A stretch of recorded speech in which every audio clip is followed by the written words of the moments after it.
Bienvenue à Vitamine B, une émission à Bible ouverte, une émission pleine de vitalité pour vous la communiquer. Et j'accueille aujourd'hui Christine Raymond, artiste, chanteuse, animatrice radio aussi, qui avec son mari François ont fondé le groupe Aslan, avec lequel ils se reproduisent dans toute la francophonie. Bonjour et bienvenue Christine, comment vas-tu? Je vais très bien, merci Paul. Je suis très content de t'avoir dans notre émission. Vous chantez parfois aussi des textes bibliques. Oui, bien sûr, ça arrive très souvent. La Bible est source d'inspiration. Et c'est vrai que ça a beau être un livre écrit il y a des milliers d'années, pour une bonne partie en tout cas de la Bible, ça reste d'une actualité extraordinaire. Et c'est vrai que la vie de tous les jours, on y trouve des parallèles dans la Bible, dans des situations très précises. C'est le cas du texte que tu as choisi pour nous aujourd'hui. Qu'on a choisi ensemble aujourd'hui, oui. Super, un très beau texte.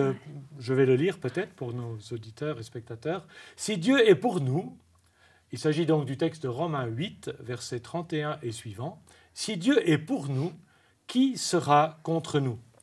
Lui qui n'a pas épargné son propre Fils, mais qui l'a livré pour nous tous, comment ne nous donnera-t-il pas aussi toutes choses avec lui par grâce? Qui nous séparera de l'amour du Christ? La détresse, l'angoisse, la persécution, la faim, le dénuement, le danger ou l'épée? J'ai l'assurance que ni la mort, ni la vie, ni les anges, ni les dominations, ni le présent, ni l'avenir, ni les puissances, ni la hauteur, ni la profondeur, ni aucune autre créature ne pourra nous séparer de l'amour de Dieu qui est en Jésus-Christ, notre Seigneur. » Un texte fort de l'apôtre Paul, on l'appelle parfois un hymne de triomphe, le triomphe de l'amour. Il commence par ces mots « Si Dieu est pour nous ». Dieu pour nous, c'est des affirmations fortes. Qu'est-ce que tu en dis? Je trouve une affirmation forte, mais en même temps, c'est vrai que c'est une affirmation qui est une assurance complète, une assurance totale. Il y a aussi un texte qui, voilà, justement, ce début, si Dieu est pour nous, qui sera contre nous? Je ne sais pas, question blindage, il n'y a pas mieux, quoi. Qui sera contre nous, mais tu es d'accord avec moi qu'il y a quand même pas mal de choses dans la vie qui nous viennent contre. Alors, c'est ça où ensuite, la suite du texte part de choses justement très, très présentes dans la vie d'un être humain. La détresse, l'angoisse, la persécution, la faim, le dénuement, c'est à plus ou moins grande échelle quelque chose que tous les êtres humains ressentent. Donc effectivement, Dieu est pour nous dans des situations très concrètes de détresse, d'angoisse. Et c'est ça que je trouve extraordinaire dans un texte comme ça, c'est qu'il y a ce Dieu qui est au-dessus de nous, qui est le blindage par excellence, mais en même temps qui nous rejoint dans des situations très très proches. Quand tu dis blindage, ça signifie pour toi comme une protection? Une protection, voilà. Ouais. C'est pas dans un sens négatif de se blinder des autres. Voilà. Au contraire. Mais il y a des moments, c'est vrai, où on ressent, je crois, cette nécessité de pouvoir être rassuré. Tu as connu, Christine, dans ta vie, des moments où tu peux t'identifier à ces 7 termes que l'apôtre Paul ici utilise, la détresse, l'angoisse. Il y en a exactement 7 qui... c'est des exemples qu'il donne pour dire des situations extrêmement pénibles dans lesquelles on a besoin de cette protection, on a besoin peut-être aussi d'être rassuré. Tu as connu des choses comme ça dans ta vie? C'est vrai que c'est un texte, ce texte de Romains chapitre 8, qui m'a particulièrement touchée dans une période d'insomnie. Je fais périodiquement des insomnies. C'est vrai que je crois qu'il y a beaucoup de gens qui vivent ce genre de choses. Oui. Et la nuit, peut-être parce que c'est la nuit, les choses paraissent beaucoup plus angoissantes. On gamberge peut-être beaucoup plus, on se remet en question, on voit les choses parfois très sombres. Et c'est peut-être pas pour rien que ça se passe la nuit. Et des moments de détresse profonde, en train de se dire, mais où va ma vie? Est-ce que j'ai fait des bons choix? Est-ce que je suis vraiment à ma place? Est-ce que je peux vraiment faire confiance à Dieu alors que je me sens, par exemple, si vide ou si angoissée à l'intérieur? Et voilà, il y a une chanson qui est venue à ce moment-là où je prenais conscience effectivement que même cette angoisse, même cette détresse la plus profonde, exacerbée par l'atmosphère de la nuit, eh bien, c'était l'amour de Dieu surpassait tout ça, venait me rejoindre au milieu de tout ça. Et cette chanson a été pour toi en elle-même une prière, une protection, ou c'est une chanson qui racontait ces versets? Comment c'est venu? Oui, exactement. C'est venu ça. C'est venu dans ce moment d'angoisse. La chanson dit je me sens fragile, je me sens limite, je me sens partir, revenir. Hein, on est parfois peut-être même attiré par la mort ou par tout ce qui est sombre. Les parts sombres en nous, il y en a. Hein, et puis ce refrain qui dit rien ne pourra me séparer de toi, qui revenait vraiment comme un refrain, quelque chose que je pouvais prendre, qui chantait en moi, malgré la tristesse, malgré l'angoisse. Et voilà, c'était vraiment typiquement un texte de la Bible qui est devenu vrai en moi. Comme au fond un cri de foi ou dans la nuit, une affirmation, rien ne pourra me séparer de ton amour, au cœur d'une expérience plutôt d'absence et de nuit. Exactement, oui. Et puis dans un second couplet où je dis je perdais la raison, et le fait de murmurer ton nom, murmurer le nom de Jésus, ce nom qui nous dit qu'effectivement il n'y a rien qui peut nous séparer de lui, ni la mort, ni la vie, ni les anges, ni les dominations. C'est de murmurer ce nom de Jésus qui m'a fait retrouver comme la raison. C'est des choses très fortes qui sont chaque fois liées à ce texte auquel je réfléchissais, que je méditais pendant cette nuit d'insomnie. C'est une chose où je peux d'ailleurs te rejoindre dans les temps les plus difficiles, où je suis par exemple le plus épuisé, le plus faible, le plus vulnérable. La prière la plus courte que moi je puisse faire, c'est Jésus. Oui. Je nomme son nom parce que j'aime Jésus. C'est ça, vivant, juste le nom. Hein. Ouais. Juste le nom, oui. Et là, le nom dit aussi sa présence. Ouais. Même s'il y a la fatigue, la vulnérabilité, l'attaque, le nom, Jésus. Rien ne pourra nous séparer de son amour, si ce n'est l'amour de Dieu qui est en Jésus. Ouais. Donc, dans le nom de Jésus, il y a toute cette présence. Je peux encore te poser une question. C'est il y a longtemps, ces expériences. C'est dans la jeunesse, enfin, tu es encore jeune, bien sûr. Non, c'est pas si vieux que ça. C'est il y a quelques années en arrière. Mais je vis quand même assez régulièrement des périodes d'angoisse ou d'insomnie, en tout cas. Peut-être pas aussi fort que l'insomnie qui a donné naissance à cette chanson autour du texte de Romains.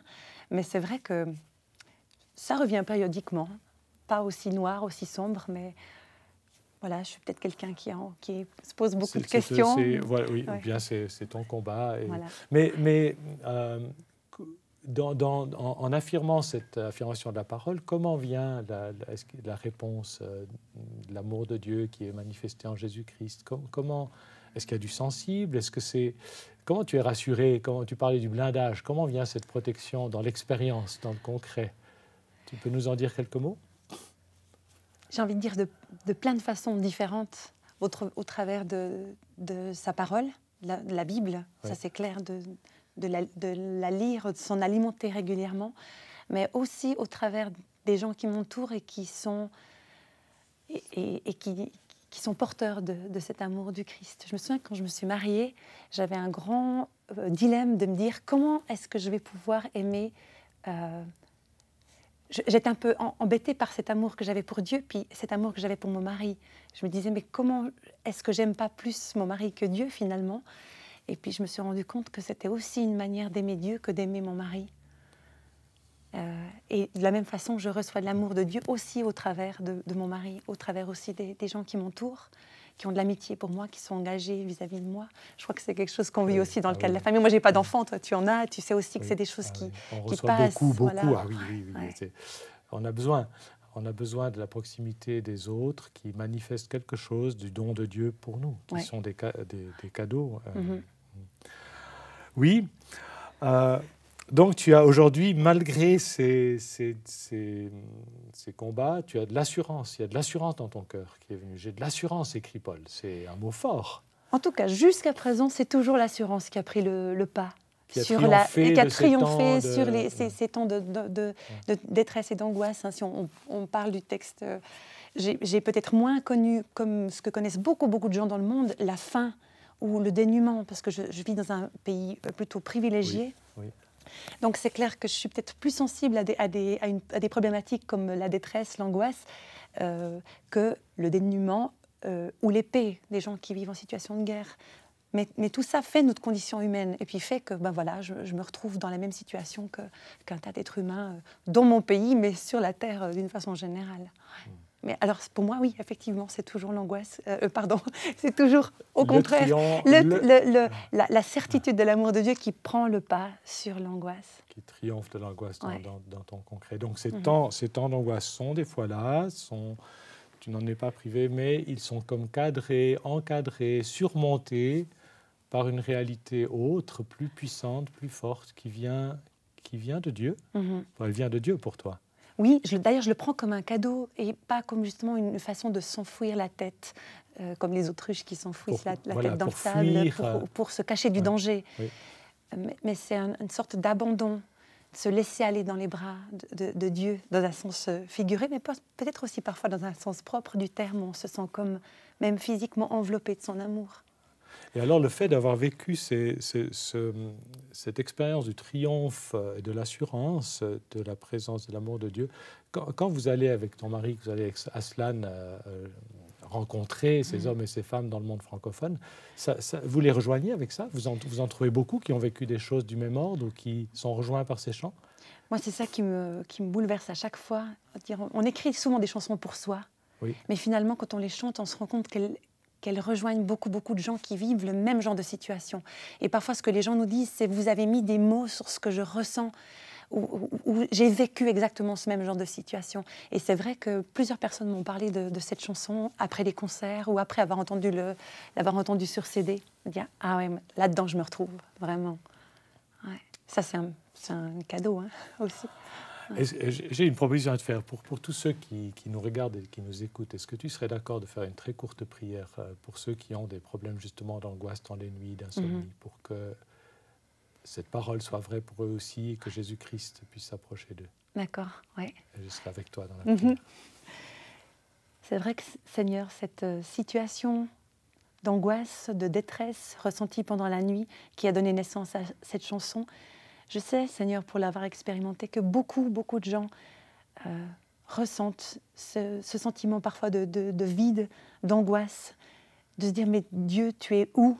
Est-ce que vraiment tu es là? Est-ce que vraiment tu es là pour moi? Est-ce que vraiment ton amour est quelque chose que je peux vivre ?» Alors, pour tous ces gens-là, Seigneur, je veux te prier maintenant et te demander simplement que cette certitude de ton amour descende au plus profond d'eux et que ça devienne une réalité dans leur situation très précise et très personnelle aussi. Dans le nom de ce Christ, Jésus, notre Seigneur. Amen. Amen.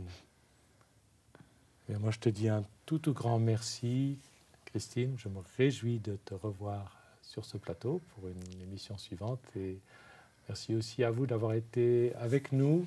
On se réjouit aussi de vous revoir. Enfin, on ne vous verra pas, mais de nous rencontrer via l'écran bientôt. Au revoir.